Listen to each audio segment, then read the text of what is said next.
Ouais, le rapport il évolue avec l'âge, juste comment dire, il se détache de la passion. En fait, il se détache de la passion, il se détache de l'émotion. T'es plus dans l'analyse un peu froide, tu regardes ce qui se passe, l'évolution du jeu, t'es à côté, tout ça. Oui, oui, moi, je suis moins dans l'émotion brute, quoi. J'essaie plus de comprendre comment ça marche, que de dire, de pousser des grands cris ou d'être révolté par tel et tel match ou telle et telle attitude, ouais. Mais ça, c'est à force d'en parler, à force d'en regarder, d'être obligé tous les soirs d'être là et d'essayer d'analyser. Bah voilà, ça te pousse à sortir de l'émotion et de la passion, quoi. Le foot, c'est normal, c'est quelque chose qui est tellement important, c'est un fait social, c'est absolument pas uniquement un sport, que bah, ça touche à toutes les choses dans la société. Et après, les événements de janvier, bah, il y avait un message de paix, c'était le moment de recevoir un message de paix, non pas de soutenir un journal, parce que ceux qui ont pensé que c'était une manifestation que le foot a organisée juste après, c'était pour soutenir un journal, ben, je pense que les gens n'ont rien compris. C'était un message de paix général, et on a quand même eu un paquet de joueurs qui n'ont pas voulu porter les signes en hommage à ce qui s'était passé aux victimes, et surtout c'était un message de paix, quoi.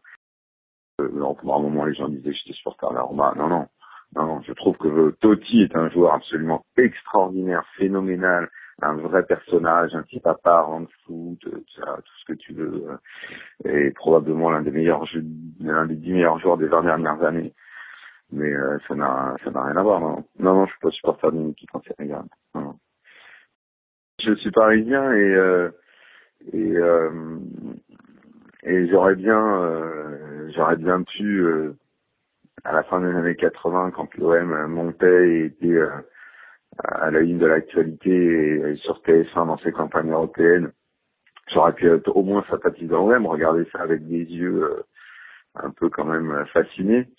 Mais le problème, c'est que moi, je pouvais pas blairer, je pouvais pas être tapis, c'était pas possible, quoi. C'était pas possible. Pour moi, il représente tout ce que le foot doit chasser, doit combattre. Pour moi, tout ce qu'il a fait dans le foot est absolument dégueulasse, et voilà. Moi, ça m'emmerde de dire ça à des supporters, mais à des supporters de l'OM. Mais bah, moi, j'ai jamais rien eu contre ce club, même en tant que Parisien. J'ai même plutôt beaucoup de respect pour la passion qu'il y a autour de ce club et pour les gens qui vont au stade là-bas. Par exemple, en ce moment, j'aime beaucoup, vraiment. Moi, quand je regarde, j'adore ce qu'ils font. J'en suis limite, si l'OM gagne, je suis content. Alors qu'en tant que journaliste, j'ai pas à être content d'une équipe qui gagne, mais juste parce que j'aime ce qui se passe en ce moment dans ce club. Mais les seuls moments où j'ai eu de la haine pour l'OM, mais genre c'est pas parce que c'était l'OM, ça aurait été n'importe quel autre club qui aurait eu ce président à sa tête, ça aurait été pareil, quoi. Voilà, Tapi, il a triché, il a volé. Je m'en fous de savoir si l'OM aurait pu gagner parce qu'il y avait une super équipe sans tricher. Il n'empêche que peut-être qu'ils auraient pu gagner sans ça, j'en sais rien évidemment peut-être, mais il n'empêche que c'est le cas, quoi. C'est le cas et on a 1000 témoignages et cette histoire, de toute façon, tout le monde la connaît aujourd'hui et tout le monde sait ce qui s'est passé et tout était absolument terrible, quoi. Je peux comprendre que ce soit humiliant presque. C'est-à-dire, il y a une période de la vie de ton club où tu as tout dominé, sauf que pour toujours, il y aura un voile sombre dessus.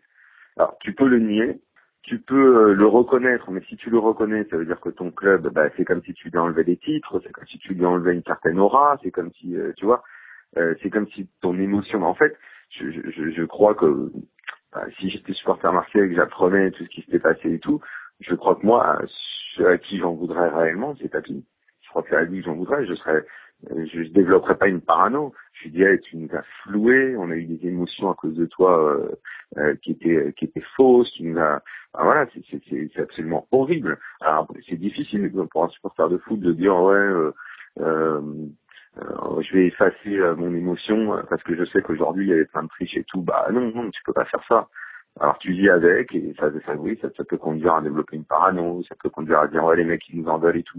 Non, mais non, personne en veut. Non, c'est une triste et sombre réalité. Une triste et sombre réalité. Voilà.